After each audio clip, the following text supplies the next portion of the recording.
Teman-teman yang lain masuk aja semua. Sampai sini cukup kan? Yang viral ya.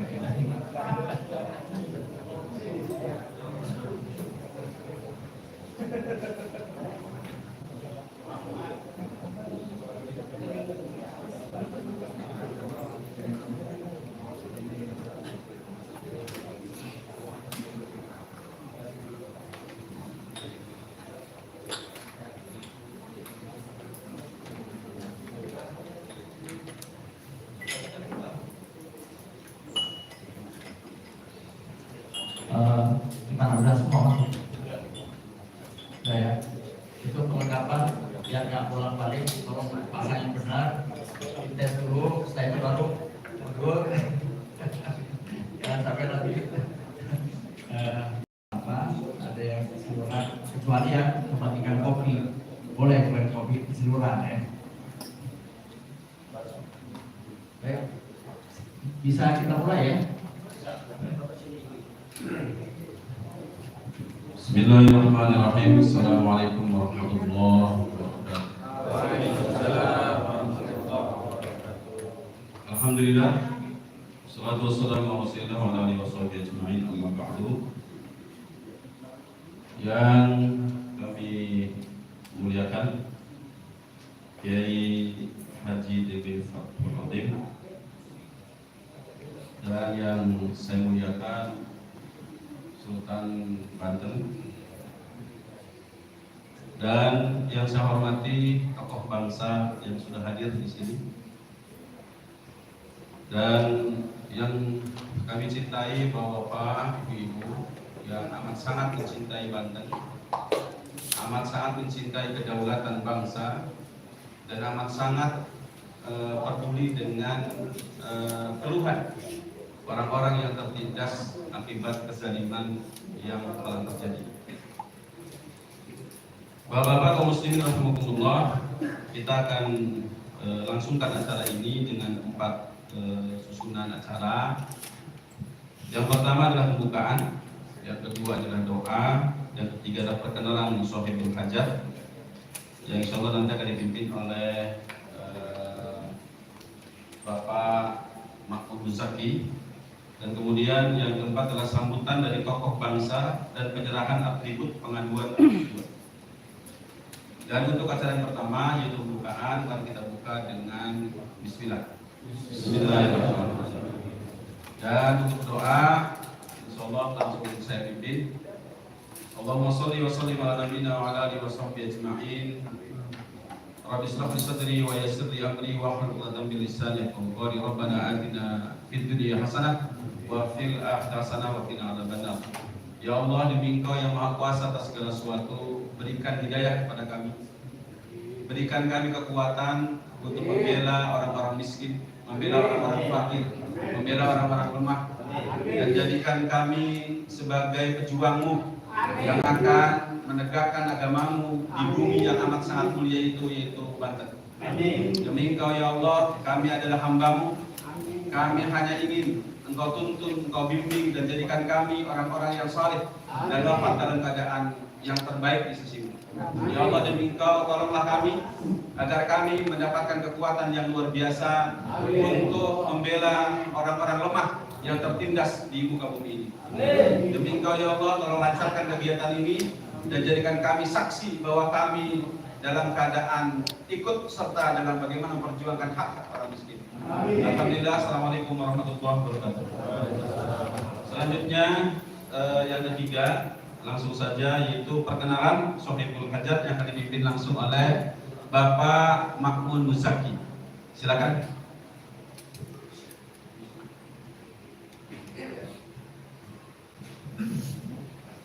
Assalamualaikum warahmatullahi wabarakatuh. Alhamdulillah rabbil alamin, wassalatu wassalamu ala asyrofil anbiya'i wal mursalin, sayyidina Muhammadin wa ala alihi washabbihi ajma'in. Amma ba'd. Bapak Ibu sekalian, para pejuang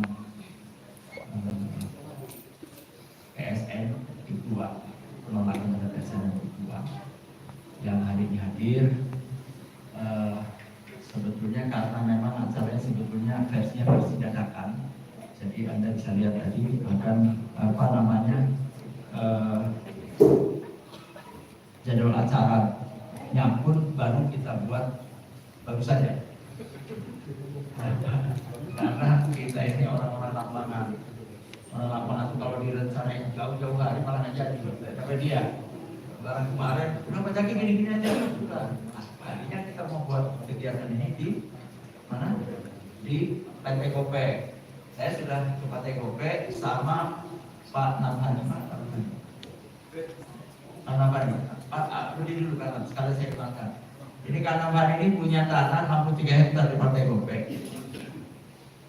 Rencananya mau dibayar 30.000. 63 hektar. Ya, rencananya mau dibayar 30.000, cuma sekitar 1,82 miliar gitu. Jadinya. Itu pun belum dipotong sana sini itu. Jadi saya bilang ada lebih backing kita, gitu kan? Kalau kita kalah tetap dibayar 30.000. Kalau kita menang mudah-mudahan jadi 250.000, saya bilang gitu kan. Nah, akhirnya dari beliau kita dapat bahwa ternyata ada sekitar 13 desa. Nanti beliau yang akan jelaskan. 13 desa itu sekarang harganya sampai Ciluas. Sampai Ciluas itu harganya 50.000. Ciluas itu ada mau masuk pintu tol, tadi keluar pintu tol, terus kan lewat Ciluas kan? Rata-rata lewat Ciluas kan? Ya, ada lewat Jalan Timur, ada lewat apa? Tujuh, kalau tujuh pasti lewat Ciluas. Nah, desa itu kan sudah jalan raya itu sudah dihargai 50.000. Nah, cuma kepala desa ini salah pada beliau, nggak berani datang. Ya, orang-orang nyatu itu nggak berani datang karena intimidasi yang sudah diterima oleh Pak Cabi itu juga berlaku di sini. Gitu. Nah, karena itu ini sudah juga kita laporkan pada Kanjeng Sultan. Saya bilang gini, Kanjeng Sultan, ini Banten ini rakyatnya sedang diginiin. Dulu kita ya kehilangan Sultan Banten dulu itu lebih baik kehilangan Surosoan sampai dibakar itu rata dengan tanah daripada rakyatnya tertindas oleh Belanda. Hari ini kayaknya sudah eranya Kanjeng Sultan lagi menyatakan hal yang demikian. Lebih baik kita kehilangan semua daripada rakyat kita diperlakukan seperti itu. Katakan Sultan ya sudah, kamu bikin lagi aja kegiatan, nanti saya manggung.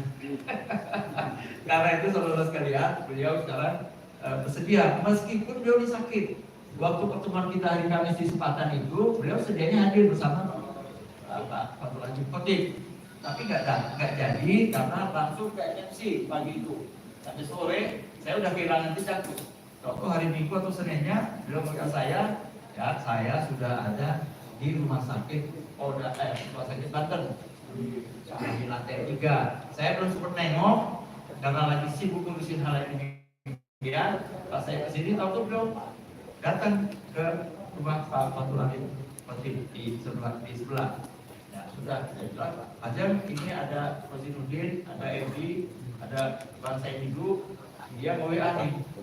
Bisa nggak ini Kanjeng Sultan Kesultanan Banten menerima berkas-berkas supaya informasinya sejajar, supaya kita dapat informasi yang jauh lebih banyak karena informasi yang diperoleh dari Pak Saididu, Pak Edi maupun Pak Rosinudin dan kawan-kawan. Alhamdulillah kita lihat nanti biar dijelaskan oleh Pak Ibu atau Pak Rosinudin siapa atau Pak Edi siapa di rombongan yang datang di sini. Nah nanti hal-hal yang informasi dari kita ya nanti disampaikan oleh Kanjeng Sultan atau dari Pak Fatul Haji Khotik. Nah, Bapak sekalian, di depan saya yang akan menjadi yang akan disampaikan ini sekalian perkenalan di sebelah kiri saya ini Pak Tubagus Fatul Haji Khotik. Kalau ada pernah dengar nama Ki Ahmad Khotik, Presiden Banten pertama, gitu. Nah ini banyak. Banten itu dikenal dulu karena punya ONIDAP, Uang Republik Indonesia Daerah Banten, yang buat itu bapaknya Ki Ahmad Khotik. Gitu. Bapaknya Ki Fatul Haji Khotik. Gitu. Nah beliau di sini kemudian datang di samping beliau ini Sultan Ratu Bagus Hendra Bambang Usanggeni. Nanti beliau akan juga mengenalkan diri sekaligus memberi kita apa perspektif beliau kaitan dengan apa yang sedang terjadi ini. Nah, di sidang ini juga saya akan melaporkan bahwa ketika beberapa tokoh Banten mendengar kegiatan kita ini, pertama mereka melihat dari yang di-share oleh Pak Edi maupun Pak Presiden maupun Pak Sedigu soal hari Kamis itu, terus beberapa klaster tokoh-tokoh itu mengadakan pertemuan, dan setelah tahu bahwa kita juga akan mengadakan pertemuan sini, kata mereka sudah kita menunggu dari Sultan. Nanti kalau Sultan bilang A, ya udah nanti kita tambahin apa yang perlu dilengkapi dan gerakan mana yang perlu kita lakukan. Saya kira bahwa Bapak Ibu sekalian, gerakan kita kemarin itu menyatukan dua kelompok, Jabodetabek dan Banten, dan itu juga menyatukan seluruh Indonesia. Dan perspektif, mudah-mudahan kalau kegiatan kita di Banten berhasil, ini juga menjadi prototipe dari kegiatan-kegiatan lain, misalnya di Rempang, di Papua, dan wilayah-wilayah seluruh Indonesia. Bahwa Indonesia sedang tidak baik-baik saja, dan kita siap melakukan apapun supaya Indonesia jadi baik-baik saja. Saya kira itu saya sendiri kemarin Kamis itu mengenalkan diri sebagai pimpinan dari Pamswakarsa 98. 98 itu orang-orang Banten yang dari Banten, Tanjung Priok, kemudian dari Garut, dari Tasik, lalu orang Banten yang dari Lampung masuk Jakarta dalam rangka menyelamatkan SI 98 itu, sidang istimewa 98, itu panglimanya saya. Panglima militernya namanya Mayor Jenderal Kiflan Zain. Itu. Saya belum ngomong sama dia, tapi berada yang bisikin Pak Wilanto. Pak Wilanto juga dalam kegiatan yang lain yang kaitannya dengan ini, ada kemungkinan dia akan masuk Banten juga. Nah, kita akan bilang lah sama jenderal itu. Jenderal yang udah muncul malah I'm happy ya. Dokter kan? Oleh Dokter saya kira kan udah pensiun ya. Kalau ada minta tolong ya lumayan lah. Kalau klien mungkin nggak sama kita dia klien. Mungkin pasukan yang lain yang berhadapan dengan kita secara fisik kalau itu terjadi. Nah, kita juga harus memikirkan sampai ke arah situ. Tapi alhamdulillah tadi saya sudah mendengarkan dari Pak Sedigu bahwa sekarang Pak Sedigu kalau jalan agak bebas. Kenapa? Karena beban yang lain sudah disalurkan ke Banten. Kalau dulu mau keluar rumah harus gitu dulu ya Pak Zain ya. Kira-kira ada menyegat nggak sebelah kanan sebelah kiri. Kalau sekarang nggak gitu lagi. Syukur. Kita berharap nanti wilayah-wilayah lain juga melakukan hal yang sama, bahwa kita ini saudara keluarga besar bangsa maupun keluarga besar agama, bahwa jika satu pihak merasa disakiti di tubuh, maka kita akan merasakan sakit yang sama. Nah, seperti itu. Saya kira itu sambutan awal saya. Mohon maaf pada semua.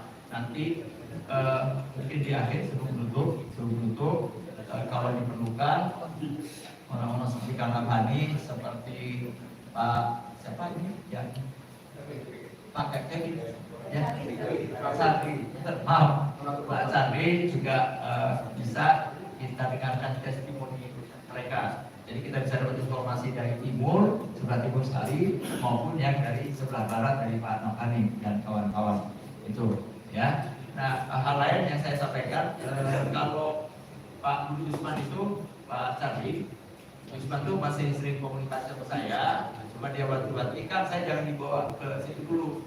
Rumah saya itu deketan kan. Jadi kalau di Banten kan kita punya pasukan segala macam. Kalau saya kan di sana nggak ada kan. Bahkan kakaknya itu subur kan orang kampung Melayu. Nah, kata dia kalau saya dikebukin masih subur juga. Jadi banyak hal yang tersangkut paut dengan hal seperti itu.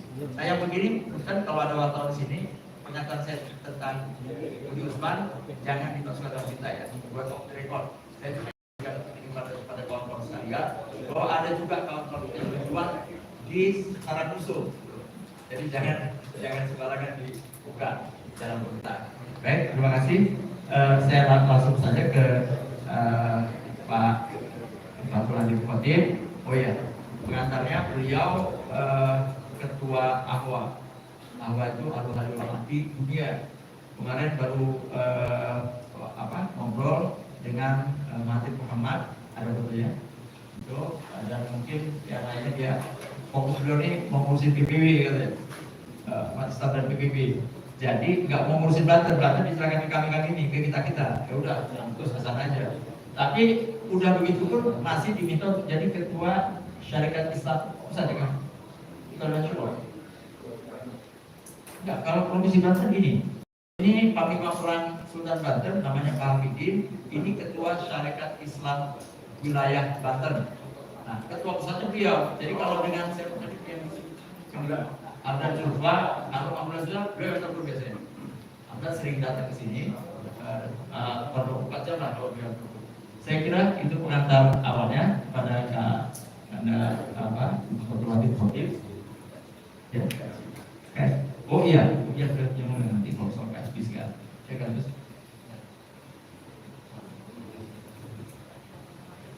Assalamualaikum warahmatullahi wabarakatuh. Alhamdulillah wassalatu wassalamu ala Rasulillah wa ala alihi wa sahbihi wa man wala. Para hadirin, lebih khusus para tamu dari Jakarta, saya itu beserta rombongannya. Untuk masalah ini seperti yang sudah disampaikan oleh saudara Jaki tadi, bahwa saya tidak terlalu berkonsentrasi dengan daerah dengan Banten. Konsentrasi saya ke dunia. Dengan awal saya bercita-cita ini bagaimana caranya agar dunia ini diatur kembali oleh Islam. Itu cita-cita utamanya. Nah, untuk masalah FIT dan PSN, saya cukupkan sudah saya sampaikan melalui Hafidin waktu acara di Raja. Itu statement saya diwakilkan kepada saudara. Jadi segitu saja, saya hanya ingin mendengar lebih jelas lagi. Ada statement sudah jelas, cukup, lebih dari cukup. Ya, itulah sikap saya.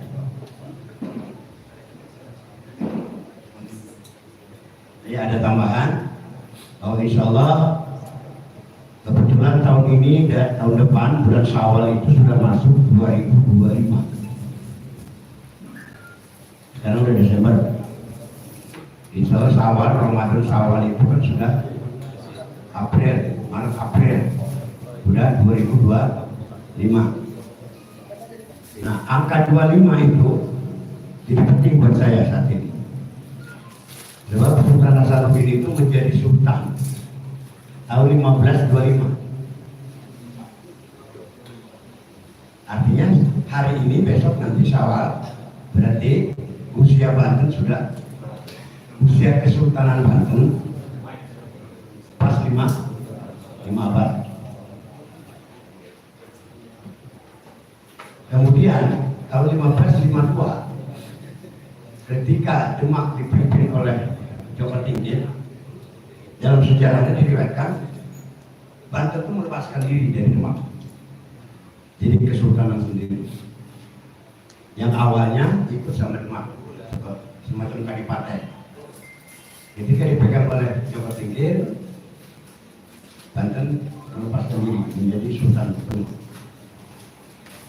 Jadi insya Allah kepada semua hadirin yang merasa dirinya orang Banten, bahkan walaupun orang luar Banten, tapi hidup, makan, minum di Banten, harus bersedia melibatkan diri dalam rangka memperingati Banten 5 abad.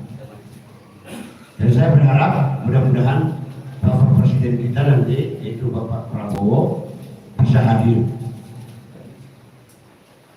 Dan saya minta juga sama masyarakat yang punya akses ke Presiden, usahakan itu. Yang penting bisa hadir ke Banten pada acara Haul Banten itu.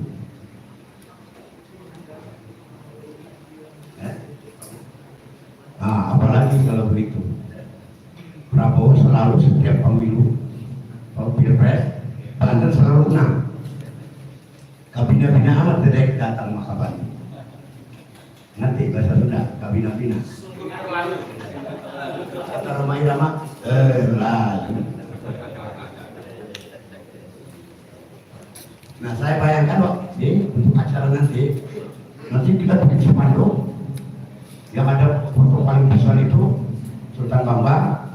sama Pak Prabowo. Nanti di bawahnya baru tuh foto-foto para tokoh-tokoh Banten. Di bawahnya sekali nanti mulai gubernur sama wali kota kiri kanan. Gitu. Dengan temanya insya Allah boleh saya sampaikan kepada teman-teman. Banten 5 abad, Banten bangkit, benahi diri menuju pada Taibatun 2020.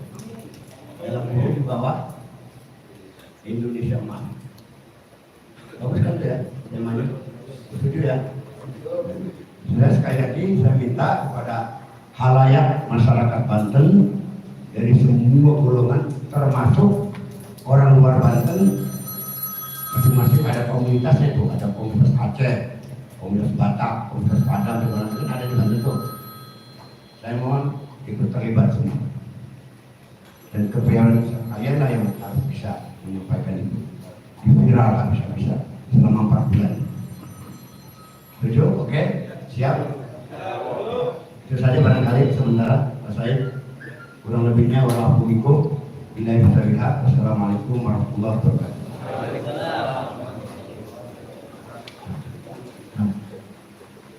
Baik.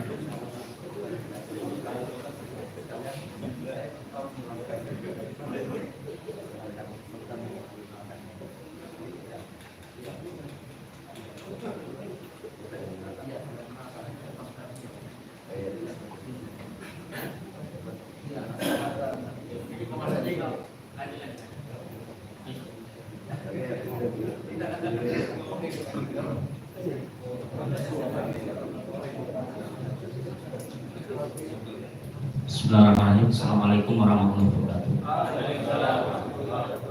Alhamdulillah, syukurna wa alhamdulillah, alhamdulillah, wa wassalamualaikum. Yang saya muliakan Kiai kita, Ketua kita, Kiai Haji Fathul Adzim Khatib, supaya kesubuhan sekaligus penasehat pembina Sekar Banten. Yang saya muliakan Kanjeng Sultan Ratu Bagus Hendra Bambang Wisatri. Yang saya muliakan para tokoh dan ulama kesepuhan, terkhusus tokoh Banten, dan yang saya hormati tamu dari Jakarta yaitu Bang Saididu dan rombongan. Tidak mengurangi rasa hormat kami dari Laskar Banten. Mohon izin menyampaikan, Bapak-bapak, saudara-saudara sekalian, saya adalah Ketua DPD Laskar Banten yang mengawal, mengamankan, dan turut serta mendukung apapun yang menjadi fatwa atau keputusan dari tokoh terah Kesultanan Banten, terkhusus Sultan RTD Bambang Hendra Bambang Wisatri, dan yang terkhusus adalah kesepuhan kami, orang tua kami, Kiai Haji. Jadi ketika dua tokoh ini bicara, apapun yang beliau katakan, saya wajib dan siap perintahkan seluruh anggota saya di Laskar Banten ini untuk mengawal dan mematuhi dalam kalimat sami'na wa ata'na. Maka ketika dua tokoh terah Kesultanan Banten ini menyampaikan atau memerintahkan, hei Mumu, ke kanan, saya dan pasukan saya sepanjang ini akan ke kanan.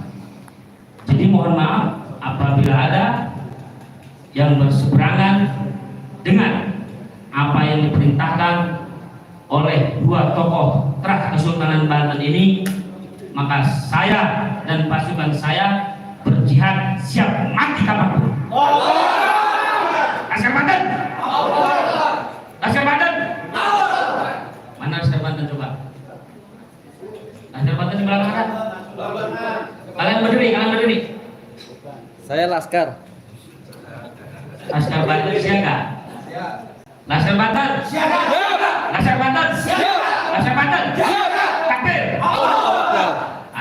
kalian sudah mengucapkan Allahu Akbar, maka yang lain ketika Abah Fatul Adim dan Kesultanan Banten bilang A, yang lain adalah kecil. Dan itu harus kalian tanamkan dalam diri kalian. Ya. Sekali lagi saya mohon maaf kepada rekan-rekan atau para tamu undangan apabila nanti apa yang disampaikan oleh Kesultanan atau kesepuhan kami dari Trah Kesultanan Laskar Banten kemudian kami melaksanakan dan ada yang menghalang-halangi, mohon izin, kami sudah siap diperintahkan dalam keadaan jihad fisabilillah. Demikian, billahi taufiq wal hidayah. Assalamualaikum warahmatullahi wabarakatuh.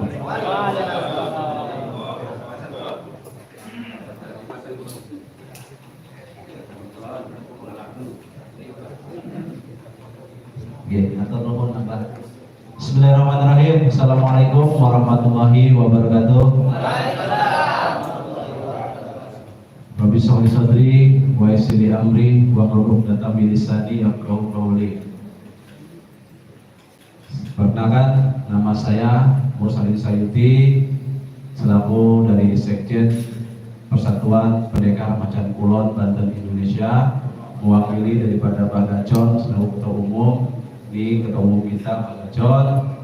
Di sini kami mengambil sikap untuk penjaliman proyek PSN PIK 2 ini, bahwasanya sekaligus kami dari Pendekar Macan Kulon menghimbau kepada seluruh anggota Pendekar Macan Kulon se-Indonesia, baik dari Jawa Barat, Jawa Timur, Lampung sampai ke Jambi.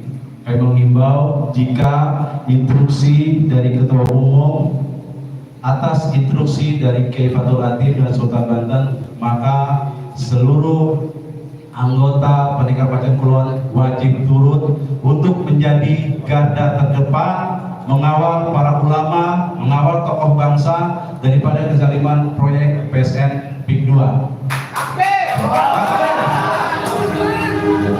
Jadi tidak banyak yang saya sampaikan, hanya itu saja. Sekali lagi kami menghimbau kepada seluruh anggota Persatuan Pendekar Macan Kulon seluruh Indonesia, jika instruksi dari Abah Gacon sudah turun, maka itulah instruksi dari Sultan Banten dan instruksi dari Abah Kiai Haji Fatul Adim.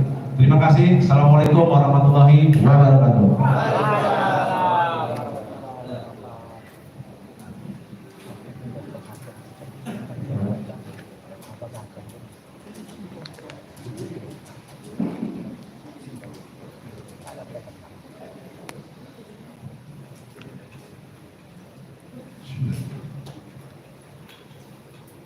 Assalamualaikum warahmatullahi wabarakatuh. Alhamdulillahirabbil alamin. Wassalatu wassalamu ala asrofil anbiya'i wal mursalin Sayyidina Muhammadin wa ala alihi wa sahbihi ajma'in. Yang saya hormati Kesepuhan Kiai Kesultanan Banten Kiai Haji Bagus Ahmad Khotib, Batul Haji Khotib. Yang saya hormati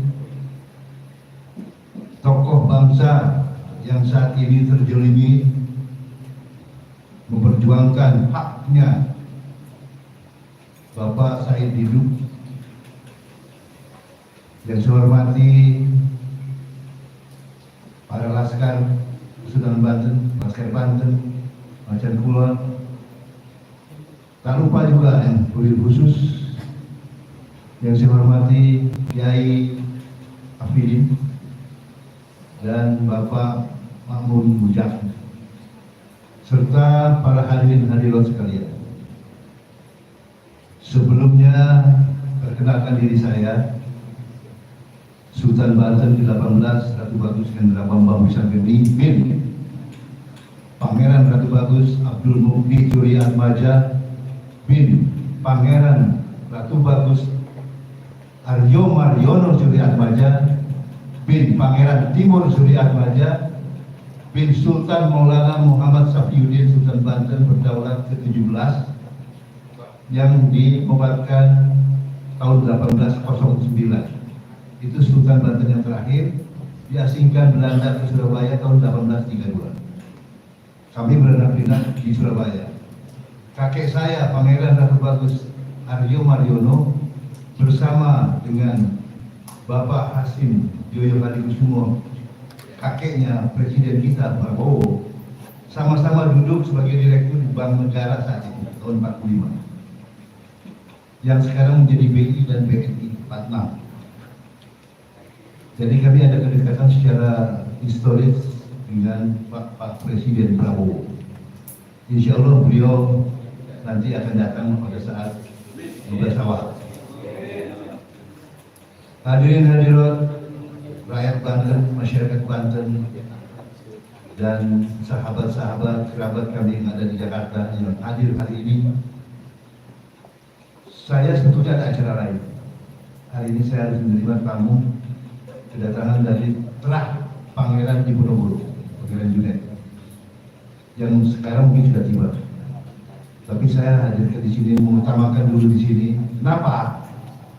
Karena saya ingin juga berpartisipasi, bersimpati. Rakyat Banten tidak boleh ada yang menderita, tidak boleh menjadi intimidasi. Kesultanan Banten pada dasarnya sesuai dengan amanah leluhur harus mensejahterakan rakyatnya. Kalau ada tanah-tanah milik Kesultanan Banten yang sekarang dinikmati oleh rakyat, mereka harus diganti untung ketika mereka harus direlokasi. Yang terjadi sekarang di PIK ini justru sebaliknya. Saya tidak menolak pembangunan. Suatu negeri akan maju kalau adanya pembangunan, baik sarana, prasarana, infrastruktur, perlu memang, tapi harus sesuai dengan keadilan, kesejahteraan rakyat. Yang terjadi sekarang, menurut saya, setelah saya kaji dari berbagai media, perlu dikaji ulang. Saya himbau kepada pemerintah pusat supaya proyek PIK 2 ini yang merambah di Banten perlu ditinjau ulang, dikaji, disempurnakan, sehingga pada akhirnya tidak merugikan masyarakat, rakyat Banten khususnya. Jangan sampai ini tidak dilakukan, harus dikaji ulang. Kalau dipaksakan, saya tidak tanggung apa akibatnya, karena saya menolak kalau demikian. Hari ini saya bukan menolak, tapi menghimbau supaya dikaji ulang. Dan satu hal, tanah-tanah ada di Banten itu mayoritas adalah milik tanah wilayah Kesultanan Banten. Kalaupun ada pembangunan, harus sesuai dengan peradaban Islam yang ditinggalkan oleh leluhur kita di Banten. Wisata religi misalnya.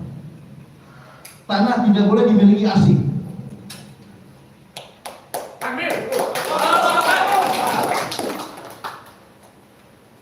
Cukup disewa. Dan bagi hasilnya BOT barangkali kalau itu sekarang. BOT transport.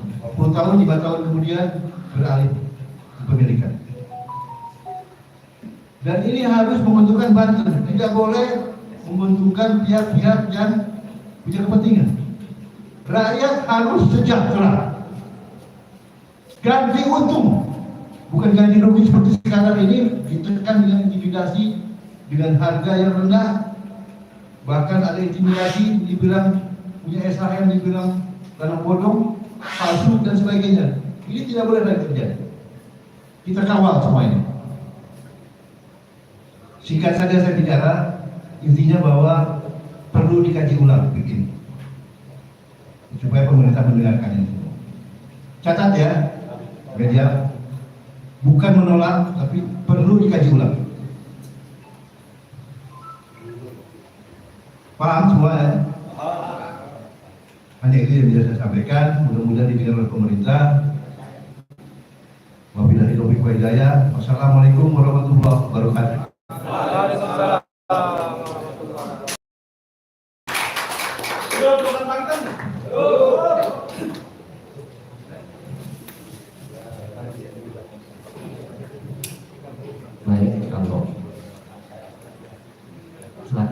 mengusulkan ya? Oh ya, karena ada tamu mengusulkan kami silakan beri waktu untuk menemui tamu beliau. Terima kasih sudah hadir dan memberikan pernyataan yang menunjukkan kita bahwa kami suka bersama masyarakat Banten yang tidak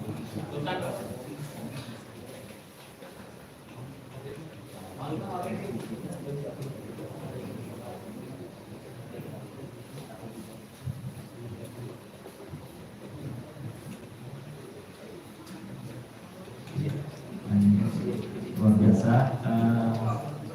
Sebelum kita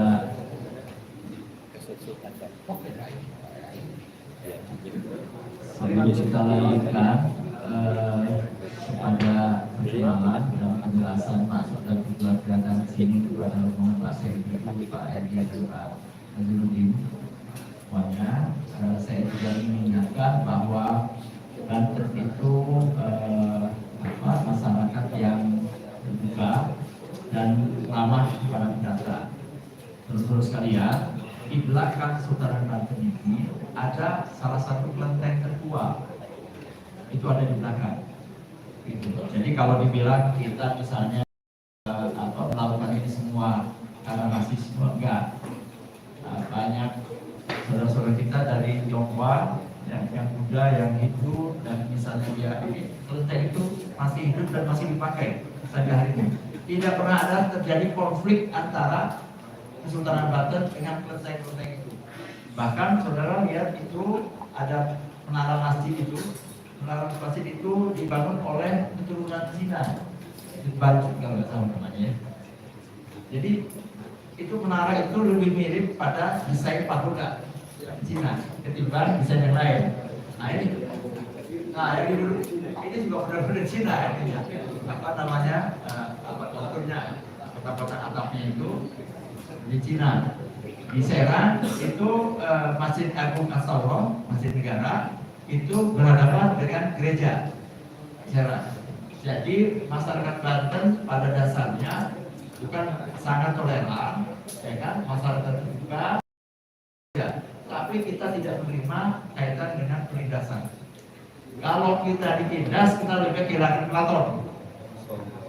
Itu, yang wajar itu kalau urusan itu ya. Kalau soal toleransi, saudara sekalian, masyarakat Banten itu makannya di sini daging kerbau, bukan daging sapi. Sebab sejak zaman Kesultanan, Sultan memutuskan tidak boleh menyembelih sapi di depan tetangga kita yang dulu. Sampai sekarang orang Banten itu labeknya kambing, tapi makanan yang lain itu adalah daging kerbau. Itu menunjukkan kita sangat toleran. Cuma kita tidak toleransi terhadap apa yang namanya penjajahan, baik dengan wajah masa lalu VOC maupun wajah masa kini, oligarki maupun PIK 2 atau PSN. Jadi itu aja pesan utamanya gitu. Jadi masih itu makin senang, makin banyak kawannya. Kepada Pak Sediku kami persilahkan untuk juga menjelaskan kedatangannya sekaligus mengenalkan semua kru ya yang datang ke sini. Ngeri sekali ini. Terima kasih Pak Muzaki. Pak Muzaki ini kalau ketua Pak Swakarsa dulu tadi yang kenal ngabalin, anak buahnya bosnya ngabalin.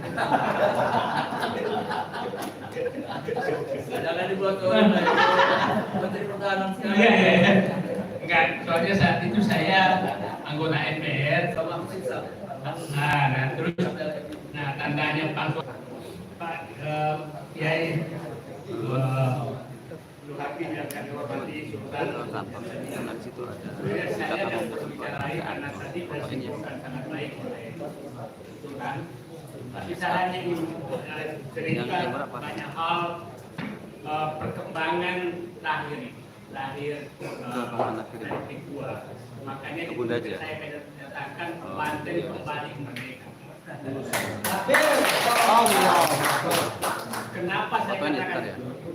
Karena awal awalnya Pak Muzaki, awalnya Pak Lukas adalah dia kan menyembunyikan PSN itu batasnya di mana. Nah, supaya publik paham, PSN itu diumumkan tanggal 30 Maret 2024. 2 hari setelah pengumuman Presiden Prabowo dan Presiden Prabowo diumumkan jadi presiden. Itu diumumkan sebagai PSN PIK 2 dan PSD. Jadi kalau ada yang menyatakan agak jauh dari hadiah, pengorbanan tanda kutip, pemaksaan tanda kutip kepada pemilih PIK 2 dan PSD, bahwa itu hadiah, agak susah dibantah. Agak susah dibantah karena keputusan Menko Perekonomian itu baru keluar 15 Mei. Jadi diumumkan 30 Maret, baru keputusannya 13 Mei. Berarti hampir sebulan lebih. Nah, setelah itu saya mulai bertanya, ini batasnya di mana PIK 2 ini? Kalau PSD jelas ada kecamatan ini, kecamatan ini hanya 52 hektar. PIK 2 nggak ada batasnya. Nggak ada batasnya. Terus baru keluar batas 4 Juni lewat surat KPPIP. Artinya saya lama di birokrat, artinya ini terjadi pergolakan sekira-kira di dalam. Ini apakah semua di PIK 2 kan apa tidak? Bebas ya. Nah, setelah itu, setelah pengumuman April, semua nama PIK itu Pantenda Kapuk 2 sampai 11 itu diubah semua menjadi PIK 2. Dulu Krojo PIK 9, Mekar Baru 10, Canara 11, dan seterusnya Pontang sini. Setelah keluar PSN PIK 2 diubah menjadi PIK 2 semua. Dan pelangnya saya punya semua fotonya. Jadi, nah, artinya ada rencana penyelundupan hukum terhadap PSN PIK 2, bahwa seluruh wilayah Banten yang diinginkan oleh pengembang PIK 2 ini adalah PSN karena ditutupi batasnya. Nah, sehingga muncul kecurigaan saya, ini siapa yang main? Nah, disitulah muncul darah putih saya, darah putih mereka dari bapak saya. Ini harus turun, nggak benar ini. Masa seluruh Banten harus diusir demi PIK 2 ini. Nah, turunlah saya dengan berbagai risiko, tapi ini nggak benar. Nah, sehingga terbukti, saya yakin, reportnya sekarang ini kalau saya provokator, begini kita membela rakyat kok dianggap provokator, kita mau rakyat mengetahui haknya kok duduk provokator. Nah sekarang setelah terjepit tanda kutip sedemikian rupa, mereka dihadapkan, menurut saya mereka dihadapkan dua pilihan. Apakah mengakui bahwa seluruh yang diinginkan sampai di Serang ini sebagai PIK 2, atau hanya mengakui 1.755 hektar. Itu dia dihadapkan dua pilihan. Nah, kalau dia mengakui keseluruhannya, sudah keburu keluar suratnya bahwa hanya 1.755 hektar. Kalau dia tidak mengakui, artinya pilihan. Kalau dia mengakui bahwa seluruh yang dikasih pelang itu PIK 2 adalah PSN, maka dia tidak punya landasan hukum. Karena sudah keluar suratnya KPPIP 4 Juni bahwa luasnya hanya 1.755 hektar. Nah, ini kan bisa ditarik. Nah, ini saya baru dapat sebulan lalu. Nah, setelah itu saya yakin mereka rapat, dan mungkin juga Presiden udah paham ini bahaya nih kalau diakui semua, bisa orang Banten ngamuk nih, ya arti. Ya pasti ngamuk kan, masa bisa diakui semua. Nah, akhirnya narik mundur bahwa yang diakui hanya yang 1.755 hektar. Itulah yang keluar pertama dari Menteri ATR BPN. Menteri ATR BPN menyatakan 1.755 hektar. Nah, dengan terpaksa keluarnya jubir-jubir mereka yang ada juga berbaju pejabat, kita tahu dia jubir. Nah, jubir mereka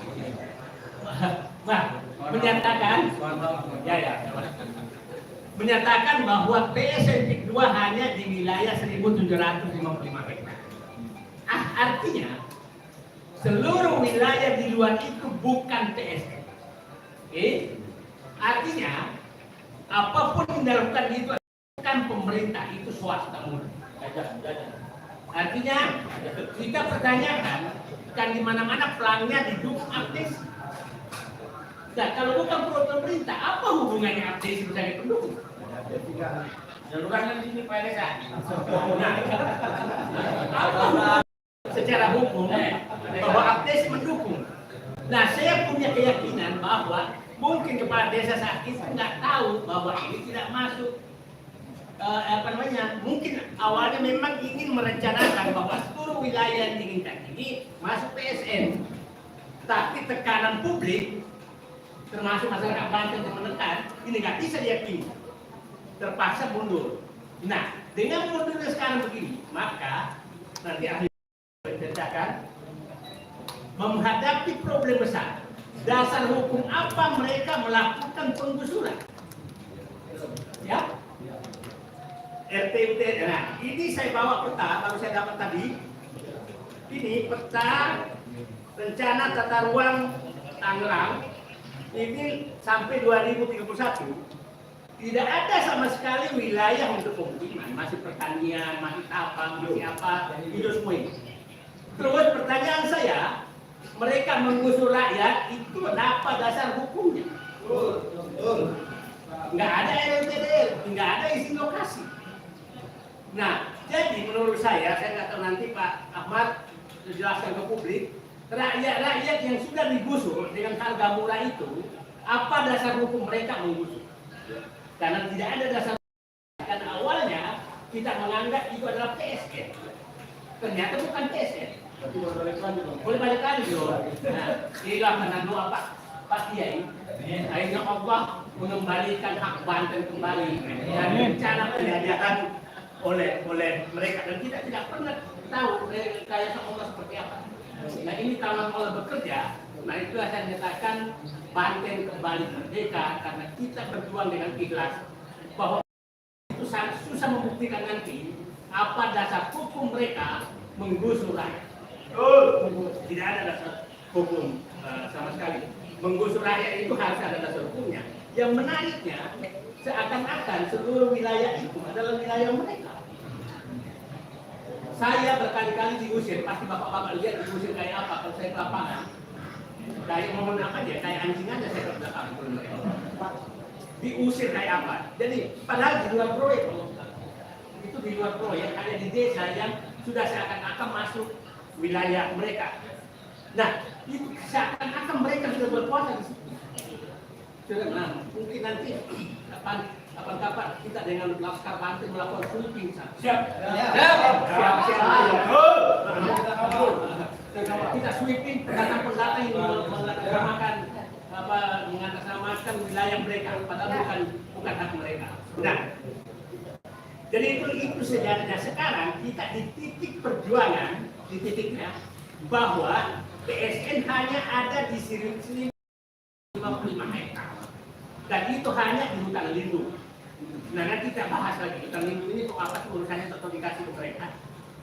Ya kan, tidak kelihatan. Nanti saya bahas itu. Nah, yang kita bahas adalah bagaimana mengembalikan kembali tanah-tanah rakyat yang sudah digusur, sudah ditimbun, belum dibayar, sawah mereka sudah tidak bisa ditanami, dan lain-lain. Itu yang kita harus perjuangkan. Karena saya nggak mau ada seperti Pak Sultan tadi, tidak boleh ada satu orang Banten pun menderita.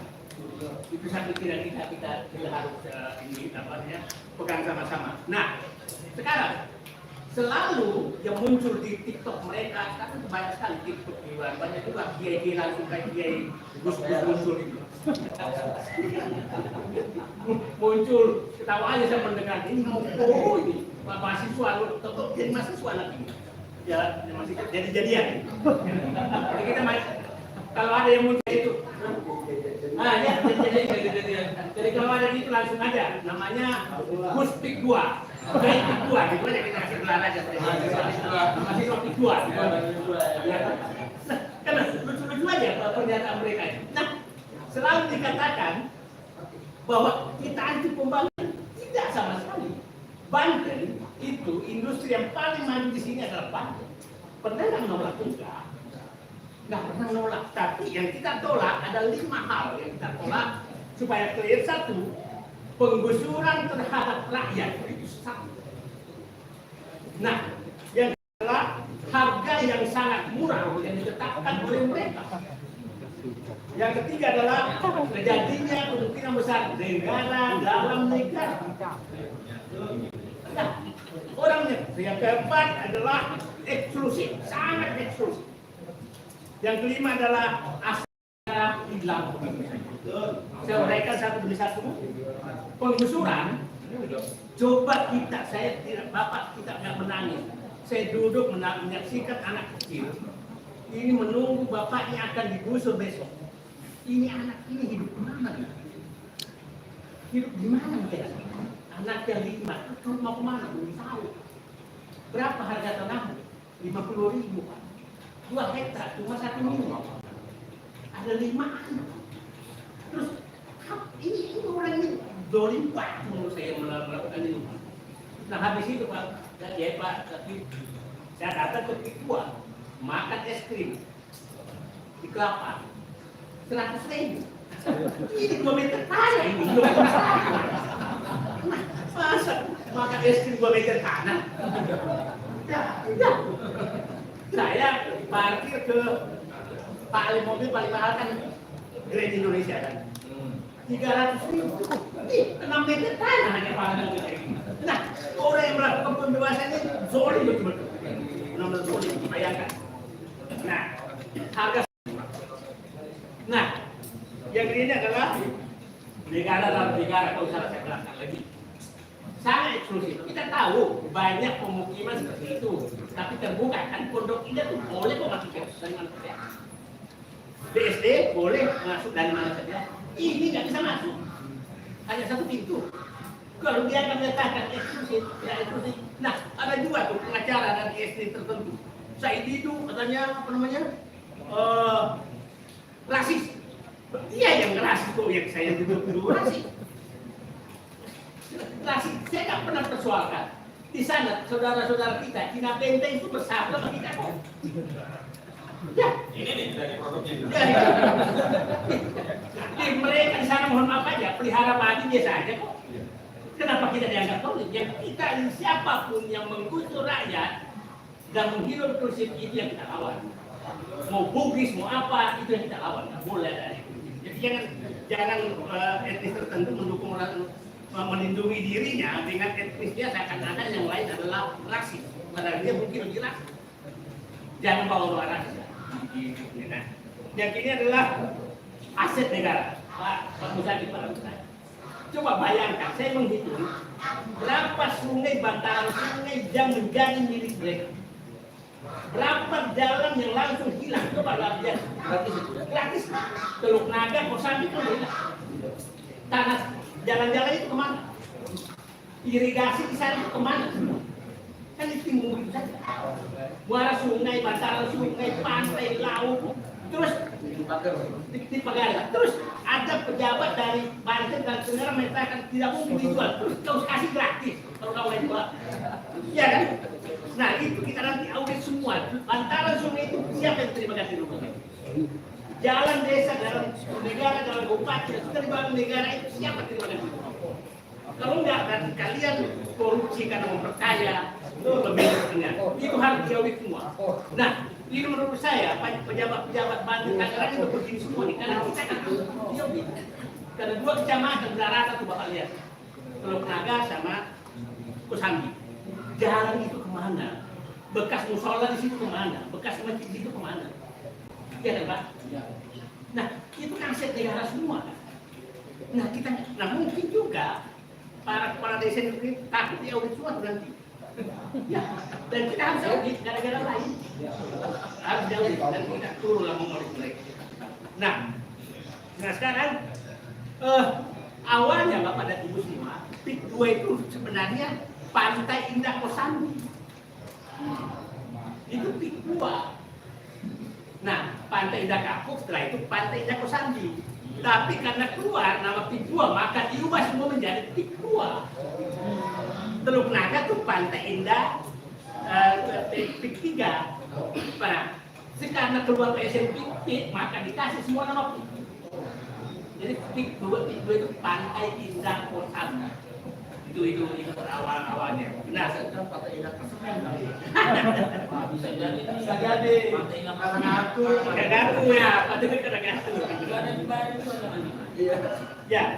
Ya, yang ini dia selalu menyatakan dampaknya menambah tenaga kerja ini. Mana cara menghitungnya?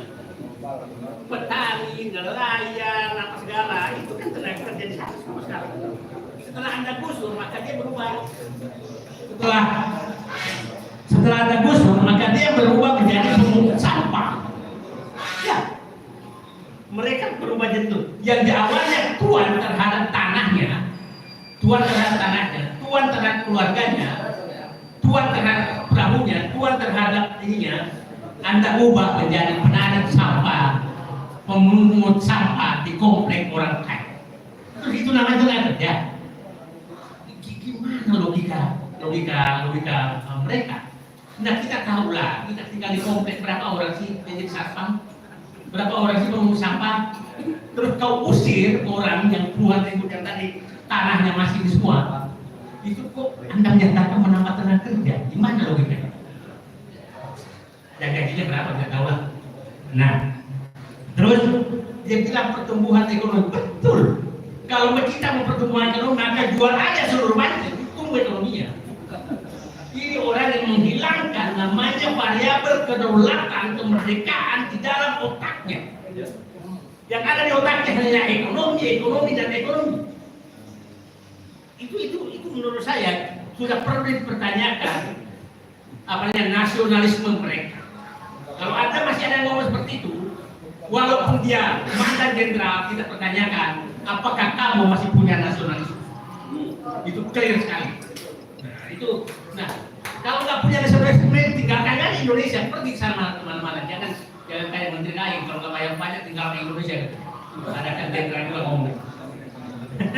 Nah, yang terakhir bahwa saya banyak sekali tuduhan ke saya, tapi ya dulu apapun ya insya Allah saya dituduh apapun pasti susah mencari ya, karena memang insya Allah saya tidak pernah, saya 32 tahun di dalam birokrasi dengan berbagai jabatan, insya Allah saya istiqomah, tidak akan mau dibongkar apapun saya katakan ini, karena saya insya Allah tidak pernah bikin masalah. Nah, saya dikatakan mafia tanah apa? Saya beli tanah di Kerojo itu 31 tahun lalu. Jadi mungkin lebih lama saya bertambah dan bertahan di sana daripada ketua APDES. Masih kecil? Ya, masih kecil dia. Saya udah bertambah di sana. Nah, kok menyatakan saya izin nggak ngerti apa-apa. 32 tahun saya bertambah di sana, bertahan di sana. Ketua datang, ketua APDES, ketua apa-apa. Ya ampun. Nah, yang kedua, didukung. Nah, ini kan lahir. Saya ini tuh belakangnya katanya Islam radikal. Ini apa ini? Saya adalah orang radikal terhadap orang yang mau menyiksa rakyat Indonesia. Tidak ada alasan agama apapun. Ya, ini radikal. Saya mau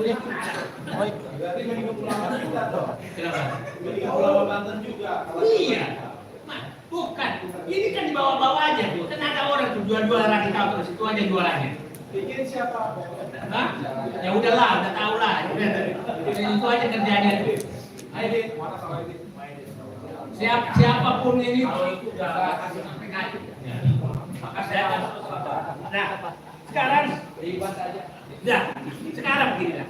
Hari ini kita berbahagia semua di Kesultanan Banten. Kita kembali ingin membebaskan rakyat Banten yang hampir dicaplok oleh, mohon maaf, oligarki yang didukung oleh Solo.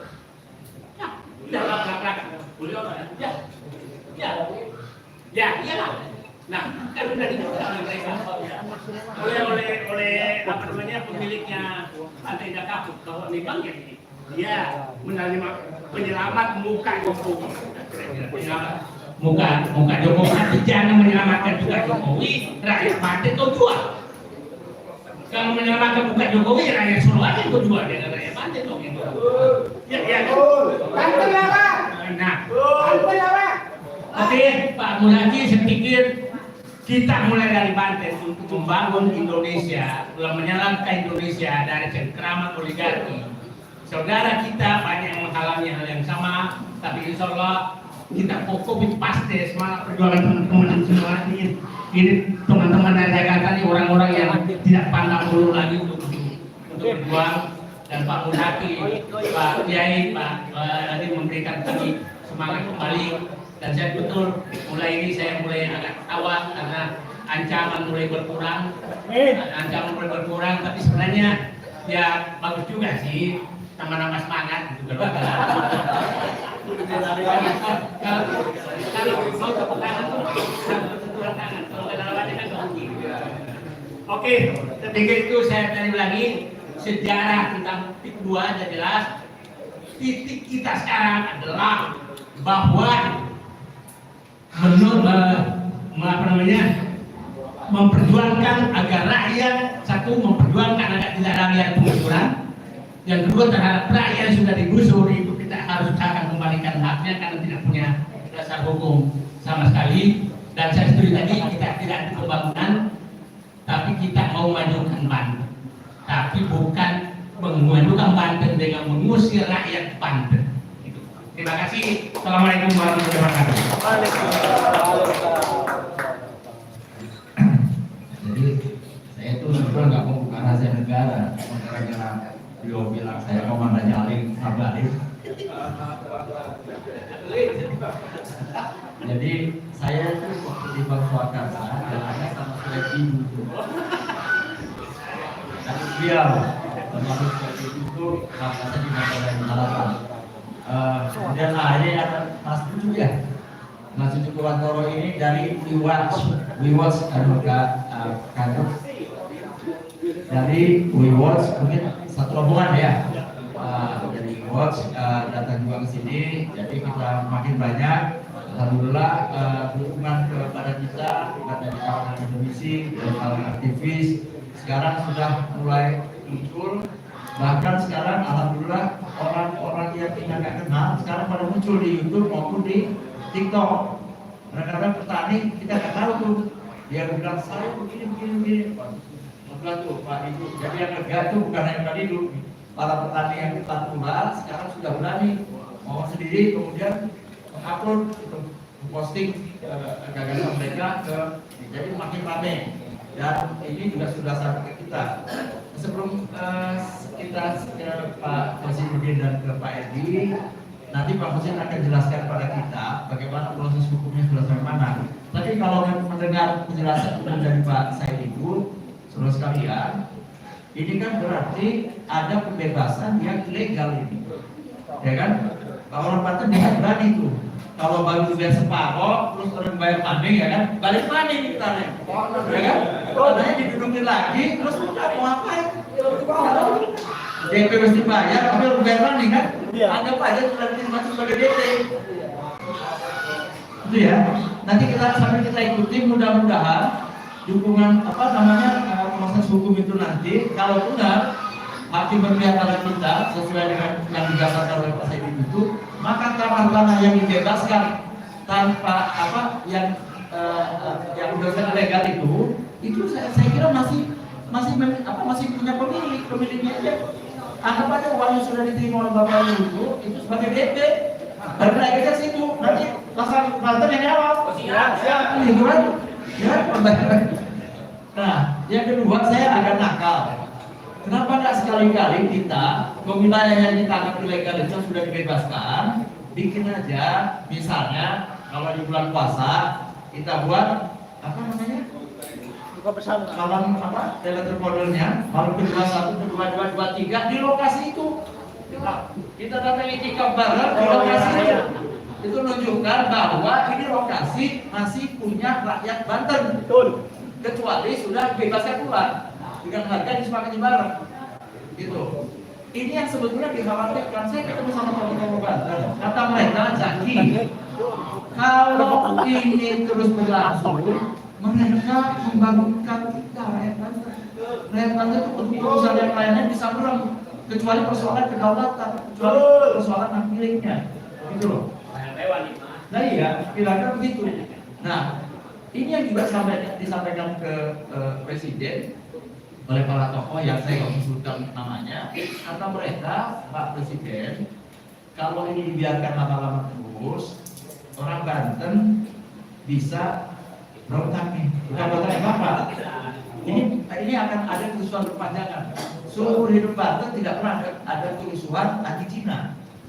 Gitu kan? Karena kita punya sejarah yang bagus dengan Cina, punya kelenteng, punya gereja, nggak ada masalah. Pedagang pasar Rau pun lebih ke Bangkok Cina kan? Pasar lama, Serang, lebih banyak orang Cina ketimbang orang yang lain, dan tidak pernah ada konflik di kita. Jangan sampai kita deportasi. Justru teman-teman saya yang Chinese itu ngomong ke saya begini, Kak, saya khawatir loh. Khawatirnya apa? Kita ini selama ini nggak ada masalah dengan masyarakat Banten. Tapi gara-gara 1-2 orang yang melakukan tindakan yang begitu, itu kita kena imbasnya. Kan kalau terjadi kerusuhan di timur, yang di barat kayak ini Komandan Cilegon, pasti kan, patuan di timur ya. Signalnya di Cilegon, kalau di pasar lama kan, kerusuhan akan gila ini. Iya, jadi ada yang nanya, itu gimana kan di sana kan ada apa namanya, ada berapa preman? Enggak lah, mereka sebenarnya sekedar cari uang dan mereka nggak tahu situasi semacam apa yang mereka hadapi. Kalau mereka tahu bahwa ternyata problem legalitas, problem penindasan, problem macam-macam yang merusak rakyat Banten ini, saya kira itu saudara kita juga pelan-pelan akan mundur dari lokasi itu. Apalagi nanti suatu hari kita bikin bancakan masyarakat Banten. Ya, boleh kebuliman nih kan ya, pukul kabeh emang. Kira-kira sepakat ya? Setuju. Ya, ya udah.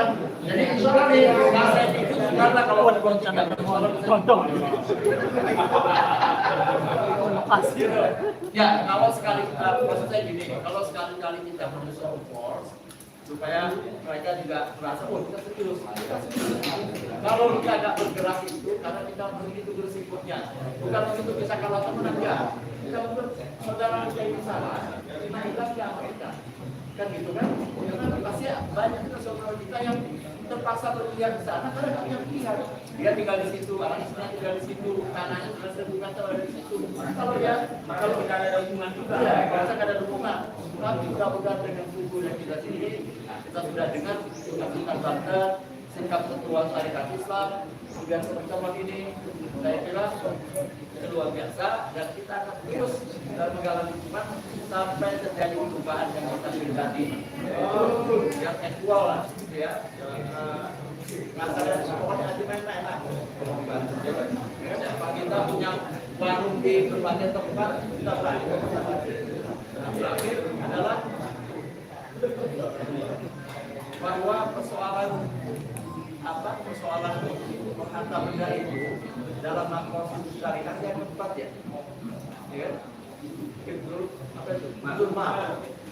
Pertama kan itu ya kan? Konstitusi syariat itu maksudnya kita hidup ini didasari oleh syariat. Yang diutamakan pertama adalah agamanya, kemudian baru pikirannya, akal, baru jiwanya, nafas. Yang keempat baru kelima. Nah, dari keempat atau kelima itu dilanggar, kalau kita mempertahankan 5 hal itu dalam hidup kita dan kita terbunuh, jatuhnya syahid. Oh, apa? Iya kan jatuhnya syahid kan? Ya, nah, ahli fikihnya dari sini. Semua dewa syariat. dari kata Banten. Jadi buat orang Banten, ini bukan persoalan kalah menang, ini persoalan jalan ke surga.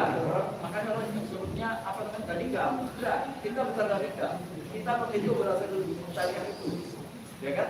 Kalau di salah satu dari 5 itu dilanggar dan kita mempertahankan di antara yang 5 itu karena Allah, maka jatuhnya adalah syahid. Saya kira Sultan Banten itu juga ngomongnya begini ke masyarakat Banten maupun negara Belanda. Kemudian kita teruskan, boleh ke Pak Edi, boleh juga ke Pak Hazimuddin. Sekalian mungkin di apa namanya tadi penyerahan ya. Silakan mau ke Pak Edi dulu atau Pak Hazimuddin dulu. Singkat pada boleh. Assalamualaikum warahmatullahi wabarakatuh. Alhamdulillah. Allahumma sholli ala Muhammad wa ala alihi wasallam.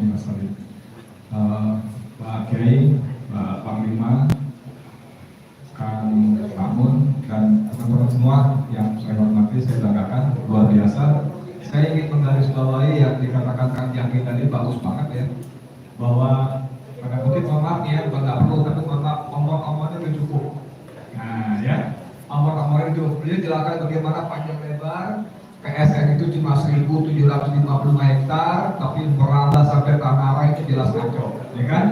Lalu menyelundupkan hukum istilah Mas Juju Purwantoro, mereka menggunakan seolah-olah pembebasannya PSN semua sehingga 50.000-an, itu udah cukup banyak lah, ya.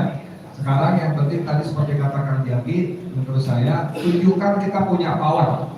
Saya bangga bener nih, ada para jawara, laskar, masya Allah, ya. Tadi ada ide kalau nanti nunggu Lailatul Qadar kelamaan kan, Ramadan masih lama soalnya, ya kan? Kita udah mulai mesti muncul nih, rakyat betul-betul menunjukkan perlawanan, betul-betul melawan. Dan misalnya begini, kita mulai kalau sekarang masih ada yang gerilya, datang ke rumah-rumah, ngerayu, bujuk, sampai tekan, intimidasi. Tanya aja, batas PSN mana? Rumah gua bukan PSN, bukan PIK 2, mau sampai Kosambi 2. Ini kecamatan apa? Gitu ya misalnya. Kalau mau beli tanah gua, bayar minimal 5 juta per meter. Mau bayar nggak mau deal. Kalau maksa juga, kata mantan ketua umum Komnas HAM Profesor Habib Abbas, siram pakai bensin. Yang silakan. Mau bayar, siram pakai bensin. Jadi kalau kita sebaliknya setiap rumah yang datang melakukan seperti itu, mereka akan gentar. Mereka akan gentar. Nah, kan kemarin konon katanya ada gerombolan preman dari luar, dari Indonesia belah mana gitu ya. Nah sekarang kan teman-teman nih jawara-jawara laskar sudah kafir, alhamdulillah betul-betul membela rakyat Banten. Apalagi tadi ketua umum laskar yang mengatakan kalau udah beliau kasih titah berarti titah sultan. Saya akan serahkan seluruh anggota saya untuk mengawal. Nah ini saya kira penting banget nih. Omong-omongnya bukan nggak penting tapi cukup bagi tugas. Di lapangan betul-betul tunjukkan perlawanan. Buktikan bahwa Banten melawan. Saya tadi masuk, saya bangga loh baca ini, baca apa namanya, posternya, spanduknya. Banten bukan Singapura. Wih, keren banget. Jadi teman-teman, bahwa apa yang dilakukan oleh Aguan dan gerombolannya itu akan mendatangkan seperti Singapura berikutnya. Ya, dan jauh sebelum ini sebetulnya almarhum Ridwan Rani juga sudah mensinyalir proyek-proyek PSN seperti di Rempang di sini itu adalah untuk menyediakan tempat bagi Cina daratan. Karena di sana 1,5 miliar manusia loh. 1,5 miliar manusia akan perlu tempat baru dan Indonesia dipilih tempat-tempat strategis. Umumnya daerah-daerah yang dekat dengan laut, pantai, pesisir segala macam. Nah, itu spanduk bagus banget loh. Banten bukan Singapura. Tunjukkan bahwa kita akan melakukan perlawanan seperti kata Kanjeng Sultan tadi, bukan pembangunannya yang kita tolak, tapi proses kezalimannya. Allahu Akbar. Assalamualaikum warahmatullahi wabarakatuh.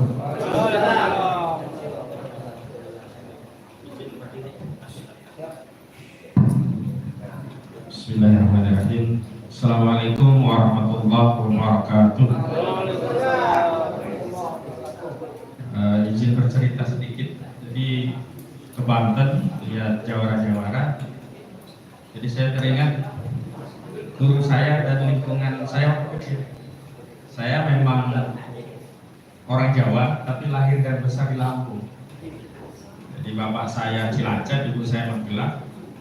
Tapi nasab ilmu ngaji saya itu justru dari Banten. Jadi guru ngaji saya itu dari Pandeglang. Ada Abah Sujami tadi itu. Jadi kalau dulu kami ngaji di Langgar namanya, ya alif jabar alif jadi ini lepasnya itu itu gitu. Dulu di kampung kami kalau jawaranya adanya titik adihan.